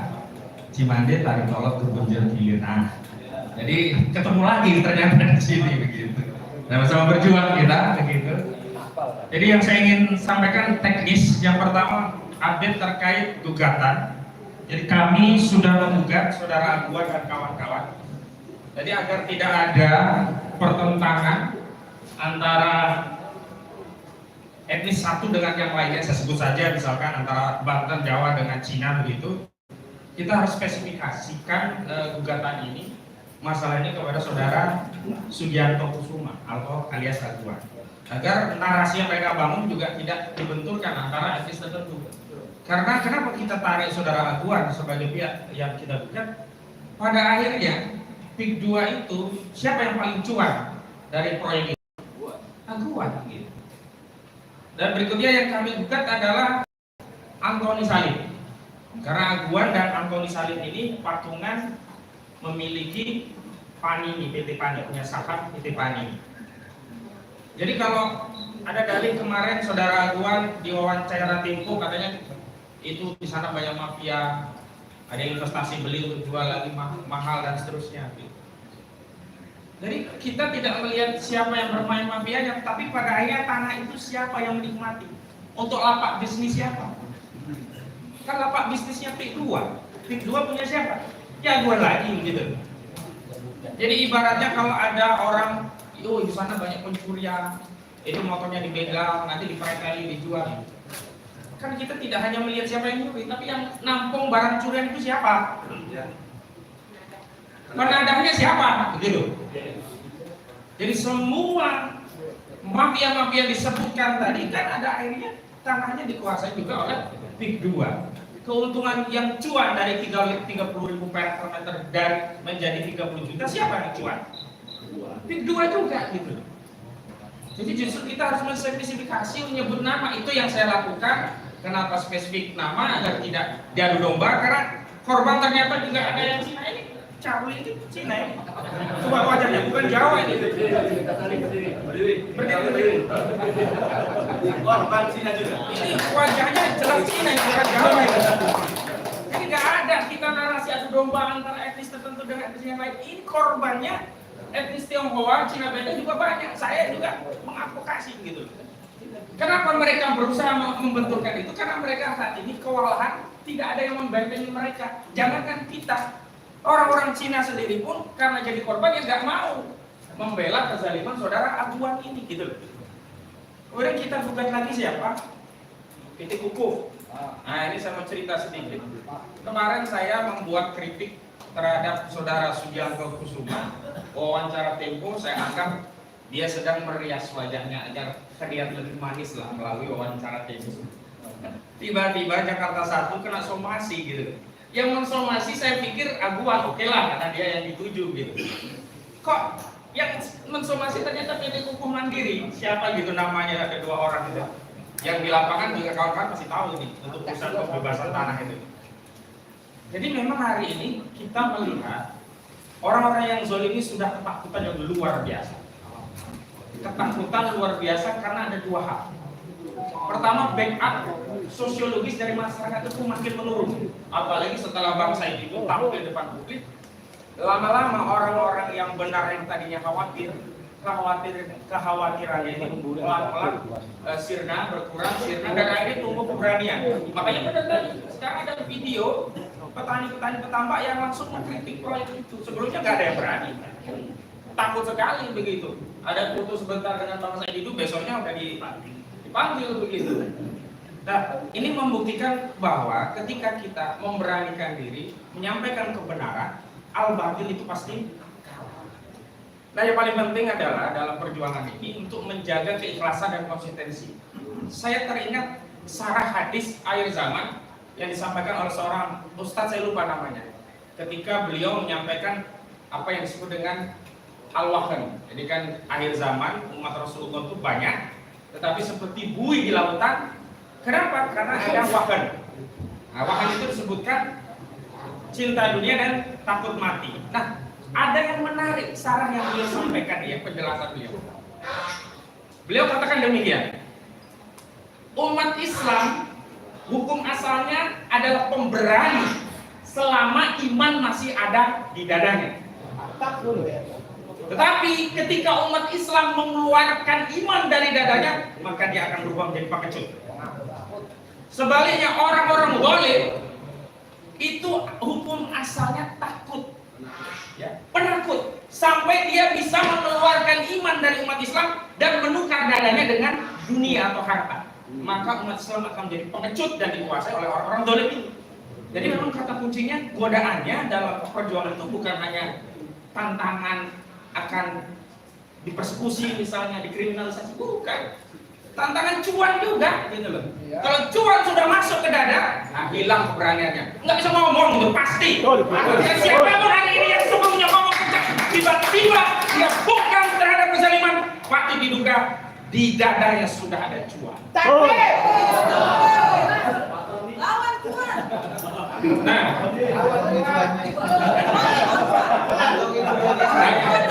jangan lawan cuan, kita butuh cuan. Lawan aduan. Nah, saya mau tegaskan bahwa kami kan sudah menggugat. Ada juga yang kita gugat itu adalah Saudara Joko Widodo. Karena PSN ini nggak mungkin gratisan. Ada peran Jokowi saat dia jadi presiden ngasih PSN. Yang kedua ada Erlangga Hartarto. Ada peran Erlangga waktu itu Menteri Koordinator Bidang Ekonomi yang menindaklanjuti arahan Jokowi untuk ngasih PSN, yang PSN ini kemudian disalahgunakan.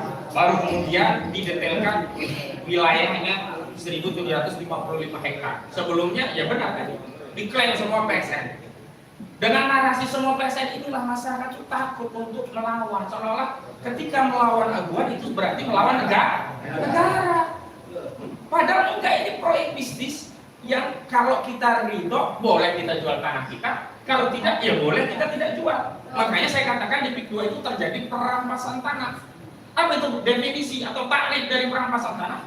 Yakni tanah diambil dari pemiliknya tanpa keridhaan.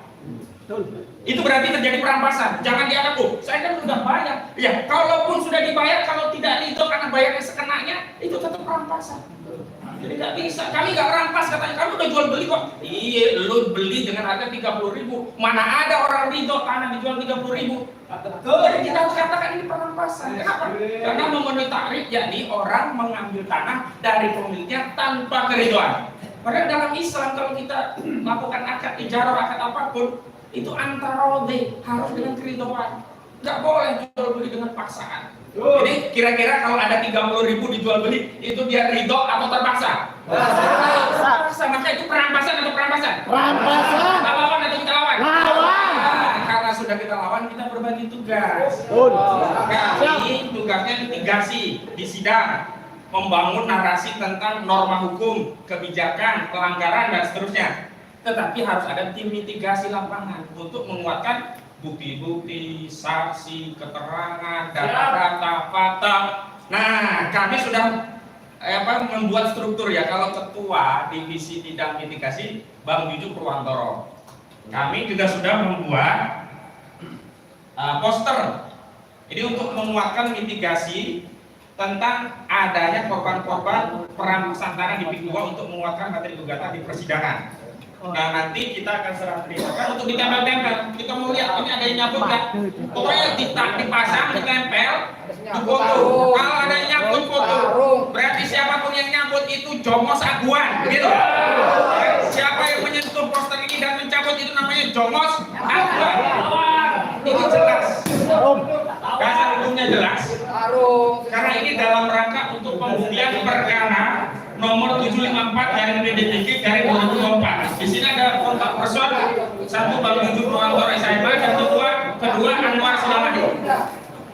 Jadi petunjuk teknis saya ini ditempel pakai lem, Kemudian ini ada baliho yang gede, bisa ditempel, cari yang paling jelas biar ketahuan tuh. Nah, di foto nanti kalau ada yang melakukan kerusakan kita foto, nah lalu kita viralkan. Oh, yang rusak itu Jomos Awan. Nah ini, oh salah tadi saya minta yang spanduk aja yang agak kecilan. Nah spanduk ini spanduk baliho. Ini spanduknya, ada beberapa, nanti kita serahkan kepada tim teknis ya, Bang Kurtubi mungkin nanti ya. Nanti tinggal pendistribusian wilayah pemasangannya Bang Kurtubi. Kami cetak ada 2 reel, kalau kurang nanti kami cetak lagi, tapi sesuai kebutuhan dulu. 2 reel diserahkan, spanduk itu kalau nggak salah ada 7. Oh ini 10, terus baliho 8. Mengenai titiknya saya serahkan tim lapangan, titiknya di mana. Terus saya minta juga dimitigasi membuat video-video singkat tentang kejaliman Pik 2, misalkan ada sungai yang diuruk, videokan ini loh bukti, YouTuber, TikToker yang ngomong nggak jelas nih mata ini jelas sungai, masa sungai ditutup, tambah kami jadi terdampak, kemudian tanah pertanian lahan sawah kami terdampak, buat. Nah, kemudian semuanya itu narasinya adalah pembuktian, jadi tidak bisa dikatakan hoax, kabar bohong dan sebagainya, itu fakta.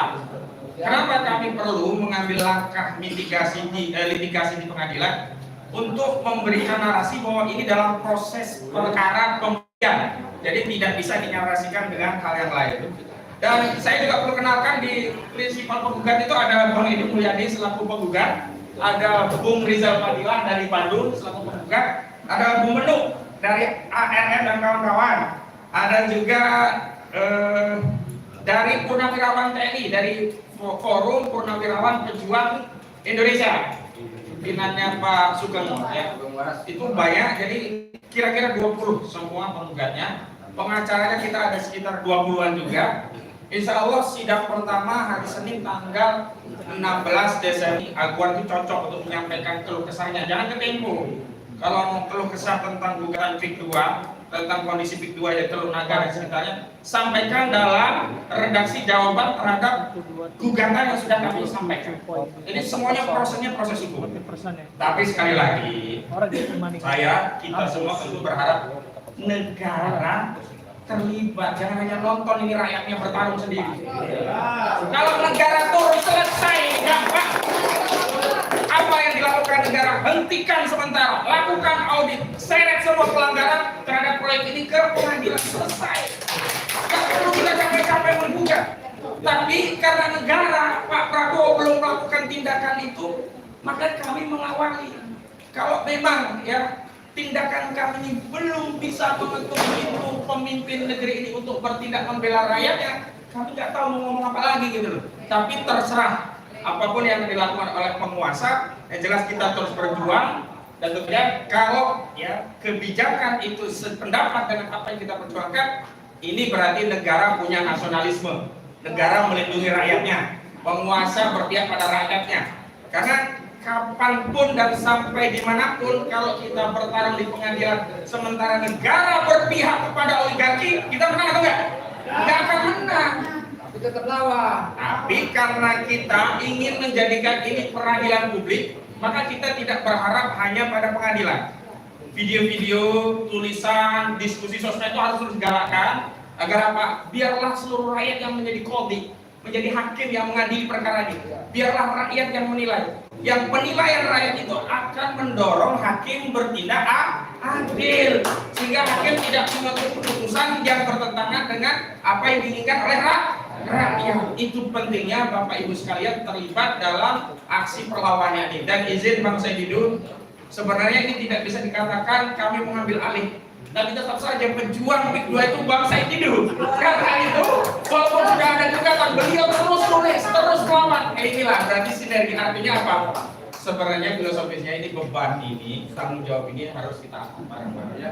Oleh ulama, oleh tokohnya, oleh aktivisnya, oleh lawyernya, katakanlah demikian. Karena kami di lawyer ini bukan kemudian tanpa hambatan tantangan juga, sudah banyak narasi negatif. Tapi kita anggap itu kecil lah, nggak penting gitu. Kenapa?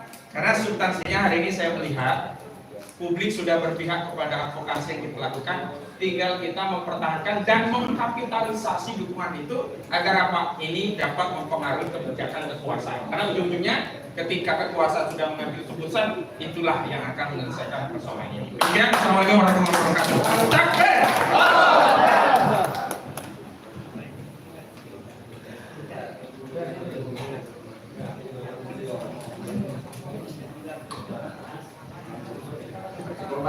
Teman-teman, selamat sore Ibu Bapak semuanya. Perkenalkan, saya Charlie Chandra. Saya tinggal di Jakarta Kemayoran, tapi saya pernah 2 bulan di Banten dengan kesan-kesan yang tidak akan terlupakan di penjara Polda Banten. Saya di situ salah satunya, mungkin hanya satu, sebagai pemilik tanah yang dipenjarakan. Dan saya hanya bisa keluar apabila saya tanda tangan kontrak atau perjanjian. Saya tidak akan menggugat dan melapor mereka, dan saya tidak akan ganti rugi. Jadi 30.000 itu sangat bagus. Hingga hari ini sertifikat saya harus diserahkan kepada polisi, dan saya sama sekali tidak diganti apapun. Dan ini saya anggap sebagai pelajaran. Nah, dulu lawan gua. Begitulah. Cerita ini sebenarnya perjuangan dari tahun 2014. Waktu itu ayah saya yang hampir masuk penjara. Ayah saya waktu itu sudah umur 75, dan waktu itu saya nggak begitu ngurusin ya.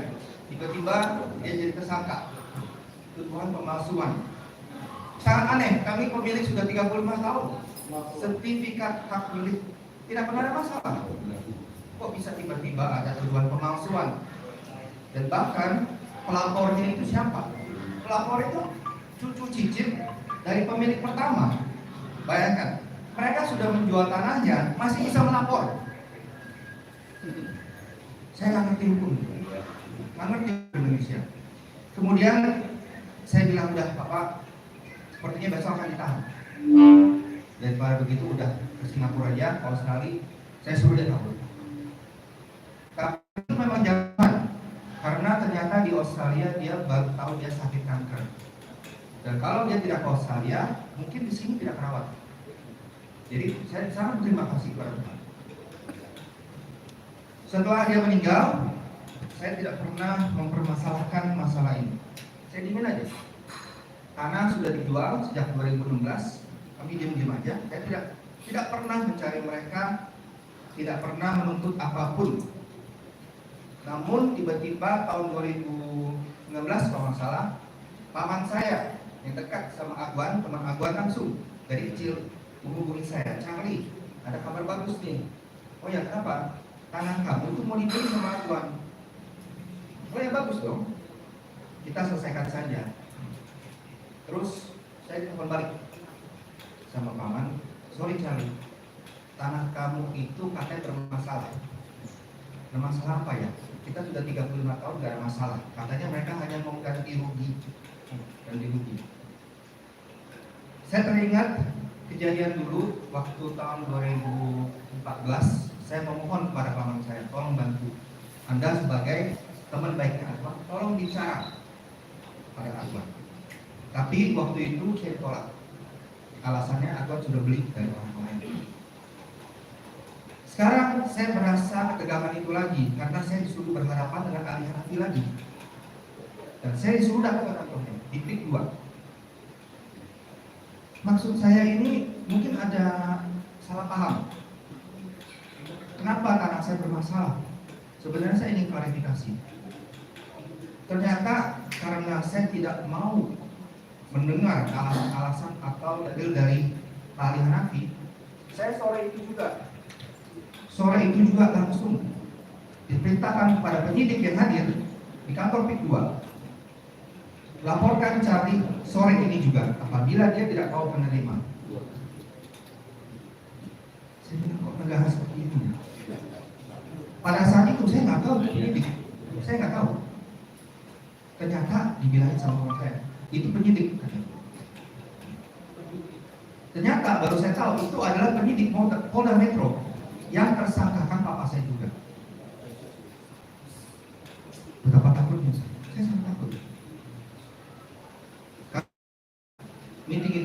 kondusif, ya sudah selesai. Dan akhirnya benar saya dilaporkan karena tidak ada deal. Saya dilaporkan atas penggelapan sertifikat hak milik. Pak penyidik, coba dipikirkan, ini sertifikat sudah 35 tahun atas nama ayah saya sendiri. Di mana penggelapannya? Kasih saya lihat bukti pengadilan atau bukti apapun pembatalan sertifikat itu. Tidak ada. Apa dasarnya Pak penyidik? Oh, ini ahli warisnya cucu cicit bilang nggak pernah menjual. Mereka berasa neneknya nggak pernah menjual. Bagaimana merasa nggak pernah menjual? Mereka tidak ada hak untuk melapor. Namun berhasil kami SP3 kan. Terima kasih kepada ada polisi juga baiknya, Pak Hengki Haryadi. Pak Hengki Haryadi tidak bisa diatur-atur oleh oligarki dan dia hentikan. Lega dong? Dilapor kembali. Ada 3 laporan saya, 3 laporan polisi. Dilapor kembali di tempat yang sama, di Polda Metro juga. Saya tidak perlu bahas mengenai detail-detailnya, tapi intinya saya dituduh atas dalil-dalil yang tidak masuk akal. Dan penyidiknya hanya bilang itu nanti di pengadilan. Nah, karena hal-hal tersebut sempat stuck itu kasus sempat stuck, akhirnya pindahin ke Polda Banten. Di Polda Banten kami menghadap ke Kapoldanya, Pak Kapolda. Ini kok saya bisa jadi tersangka ya? Gimana ya permasalahannya? Ini kami pemilik yang sah loh, belum ada pembatalan apapun. Sertifikat sudah 35 tahun. Bahkan ada putusan pengadilan yang menyatakan kami adalah pemilik yang sah. Anehnya hingga saat ini tidak ada satupun putusan pengadilan yang mengalahkan kami, tidak ada. Akhirnya kami disuruh untuk gelar perkara di Wasidi Mabes. Dan saya dengar hasilnya itu adalah karena saya menggugat Agung Sedayu, maka pidana itu harus menunggu hasil dari tuntutan perdata itu. Itu yang saya dengar. Tapi sampai hari ini hasil gelar perkara tidak pernah keluar, tidak pernah ditandatangani. Dan saya tiba-tiba ditangkap malam-malam. Saya ditangkap. Loh, kok saya ditangkap sih? 50 polisi. Sebelum saya ditangkap, muka saya ditempel sepanjang jalan PRJ dan ditempel di depan anak sekolah saya. Sekolah anak saya. Bayangkan, di depan sekolah anak saya itu ditempel muka saya semua. Dan kalau Anda lihat di internet itu masih ada, dan sengaja saya tidak hapus. Nah ini dicari. Apakah memang polisi bertindak seperti ini, menempel foto saya seperti ini di depan sekolah? Emang polisi seperti itu?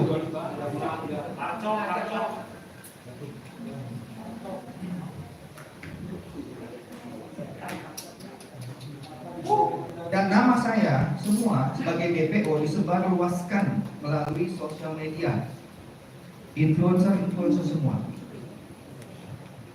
Saya berasa aneh. Kok saya lagi gelar perkara di DPO kan? Saya ditangkap hari pertama, malam pertama saya di Polda Metro. Saya ditangkap oleh Ranmor.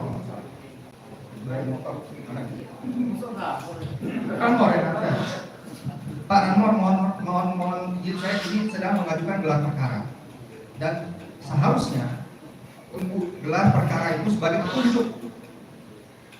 Nggak ada ngomong, langsung dibawa ke Polda Metro malam pertama. Penyidik di sana baik, saya disuruh tidur di sofa. Tapi kemudian dapat telepon, pindahin ke sel tikus. Saya pindah sel tikus. Nah, sampai sore hari saya tidak boleh ketemu siapapun. Tiba-tiba saya dipanggil oleh seseorang yang saya nggak kenal, dibawa ke ruangan yang besar, mewah besar, ruangannya bagus, dan di situ ada si Muanas Alaidit. Muanas Alaidit ini saya belum pernah ketemu, dan dia bilang, Candi, mau nggak kita damai? Boleh. Bagaimana? Charlie, kamu cabut perdata kamu dan cabut petun kamu, kita akan cabut laporan. Oke, bagaimana mengenai ganti rugi? Tidak ada. Dan saya waktu itu, saya ngotot, saya bilang nggak bisa, kita lanjut dari pengadilan. Tapi setelah saya lihat bagaimana caranya polisi ini bergerak, oknum-oknum ini sudah tidak bisa dilawan. Saya tidak mau 2-3 tahun di penjara karena hal-hal seperti ini. Akhirnya beberapa hari kemudian saya pindah ke Polda Banten. Biarpun kami sudah memohon kepada Kapolda Banten, nggak ada harapan. Jadi saya pikir saya pengadilan berapa, nggak apa-apa. Ya sudah, saya setuju. Akhirnya waktu itu pengacara saya yang tanda tangan perdamaian. Dan setelah saya keluar, katanya begini, Charlie, udah kamu yang penting keluar dulu, nanti udah keluar baru kita minta ganti rugi. Oh, ya sudahlah, saya udah di penjara, udah kan ngapa-ngapain lagi kan? Handphone aja nggak ada, mau ketemu orangnya susah. Akhirnya tanda tangan perjanjian perdamaian bahwa saya tidak akan menggugat lagi PT Mandiri Bangun Makmur, tidak akan melapor pidana, perdata dan lain-lain. Dan saya tidak menerima ganti rugi. Saya di sini hadir hari ini bukan masalah saya.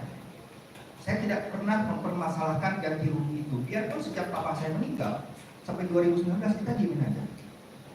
Dan saya hari ini bukan menuntut ganti rugi saya sendiri, tapi saya mau menceritakan kejadian saya. Karena ada yang bilang, Charlie, lu dikerjain karena lu keturunan Chinese sekali. Loh, yang lawan gue ini Chinese. Tapi saya melihat oknum-oknum BPN, polisi yang merampas sesama saudara muslim itu sangat menyedihkan. Saya bilang ke istri saya, kita pemilik tanah 35 tahun, kita udah bayar pajak 35 tahun loh, kita sudah menggunakan itu. Tiba-tiba BPN membatalkan kepemilikan saya, dikeluarkan itu surat. BPN membatalkan sertifikat hak milik tanpa pengadilan. Saya sudah menghadap ke Pak Haji Cahyanto, Menteri BPN pada saat itu. Saya sudah menghadap ke Raja Juli. Apa yang terjadi? 2 bulan kemudian keluar sertifikat atas nama PTNN. Wah, ini udah susah. Ya sudah, saya tidak permasalahkan lagi. Kalau kalian mau ngambil tanah saya silakan, nggak apa-apa. Tapi jangan ngambil tanah orang lain. Stop, hentikan semua ini. Dan saya sangat bersyukur kemarin Bos Agon masuk ke dalam Tempo karena dia menyatakan semua dia ganti untung. Ingat kan? Dia ganti untung. Saya lihat ini sebagai peluang juga. Sebagai peluang. Kalau memang benar Pak Agon tahu ada mafia-mafia ini, ya jangan melanjutkan. Hentikan semua ini. Mari undang pemilik datang ke kantor PIK 2 untuk menerima ganti untung itu. Jangan sampai masuk ke pengadilan. Ini bisa selesai dengan baik-baik. Jadi menurut saya sih ya, sorry kalau lawyer kan mau berantem terus. Tapi saya setuju dengan kata-kata teman-teman lawyer. Pak Prabowo ini mengambil peran yang sangat penting. Jadi Pak Prabowo selama ini kalau masalah diam aja ya. Masih diam aja. Dan kalau saya nggak turun hari ini, mungkin orang-orang merasa ini masalah ras. Ini bukan masalah ras. Banyak korban Chinese yang takut, diam. Di Bukim, pagi-pagi, teman saya dengar, di penjara 7 orang kalau nggak salah sama petani. Jadi saya minta kepada Pak Prabowo, gimana walk the talk, not talk the talk. Nah, saya minta kepada Pak Prabowo, mohon jangan sampai ada korban lagi. Dan udah ada signal bagus dari Bos Adwan, dia akan ganti untung kepada semua pemilik tanah. Nah mungkin itu yang harus kita eksplorasi lagi. Terima kasih. Ya, luar biasa.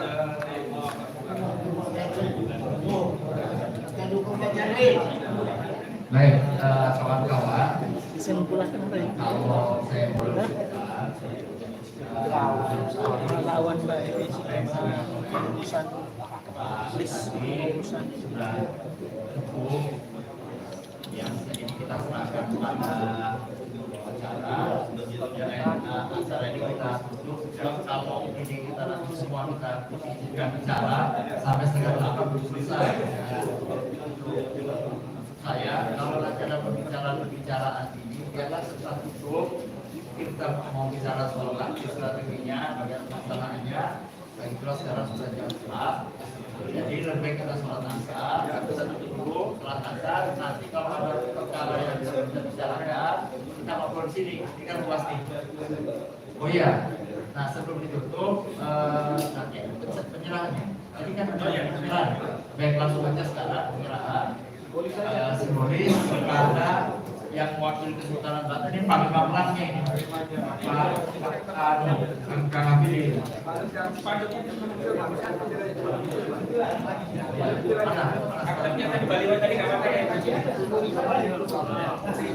Simbolis mana tadi? Baru tadi.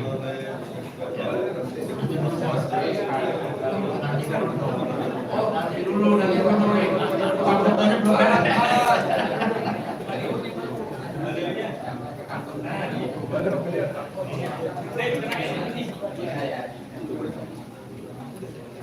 Oke, ya,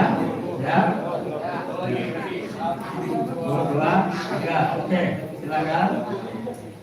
Ya, nah, terima kasih.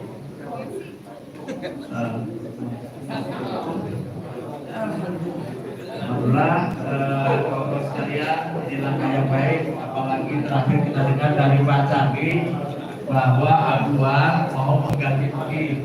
Jadi mau kan ya bagus hukum. Tadi kan saya bilang kalau tidak ada tindakan itu kita tunggu perjalanan kasus hukumnya balik Pak Presiden. Kalau nanti juga maka uang yang sudah dibayarkan kita kritik, ya, kritik. Belum lagi penyerahan apapun sebelum dilunasi kan kayak gitu. Kalau nggak dilunasi namanya DP waktu ya 3 bulan baru masih ada kamus. Oke. Saya sebenarnya yang kita dudukkan ini adalah dasar hukum PIK 2 menggusur rakyat itu belum punya. Jadi baru bisa dinyatakan tadi ganti untuk kalau punya dasar hukum. Jadi menurut saya ini dasar hukumnya apa? Karena PSN kita enggak. Di sini lokasinya mana? Nggak ada. Jadi itu dulu deh. Nah mungkin salah kita sekarang kita ini datang ke Pemda Banten deh. Pemda ini mana isi lokasinya gitu Pak? Nggak ada. Baik, jadi maksud saya itu simultan. Yang saya ajak, yang saya bicarakan barusan, kita kan nggak bisa beli waktu. Yang kita khawatir kalau masyarakat ngambil jalan masing-masing, ya kan? Ada pendekar, tapi kalau masyarakat bilang, "Picis kita nih, kalau diganti-ganti, nah terus mereka mengambil tindakan di luar ini, maka ini jadi tindakan anarkis berbahaya, baik pada semua." Saya kira kita kembalikan kepada pengacara Pak Hamidin. Bismillahirrahmanirrahim. Terima kasih Bapak-bapak semuanya. Ya, acara ini alhamdulillah sukses besar. Dan sebelum saya tutup, saya perlu menyampaikan bahwa ada kerabat Sultan Banten yang menjadi ormas, yang insya Allah akan membawahi seluruh ormas di Banten untuk berbagai kegiatan di Banten. Yang diketuai oleh Kiai Haji TB Fakhul Alim langsung oleh beliau, karena beliau adalah kerabat Sultan Banten paling terdekat. Saudara-saudara, perlu disampaikan bahwa kita sudah memasang spanduk. Isinya adalah bahwasannya Banten bukan Singapura dan tidak pernah menjadi Singapura. Untuk itu maka sampaikan, hai Aguan, bahwa di sini ada kerabat Sultan Banten. Kami tidak akan menyerahkan tanah kami untuk proyek-proyek apapun. Karena ini tanah Kesultanan Banten. Dan kami siap melawan. Nah, kalian kemudian terus siap mati. Saudara-saudara, ini adalah pernyataan dari Kiai Haji TB Fakradin dan saya mewakilinya bahwa kerabat Sultan Banten siap bergerak dan terus kemudian memobilisasi kekuatan untuk melawan setiap kezaliman. Baiklah saudara, mari kita pertemuan ini dengan bacaan hamdalah. Alhamdulillah. Billahi fi sabil haq. Assalamualaikum warahmatullahi wabarakatuh.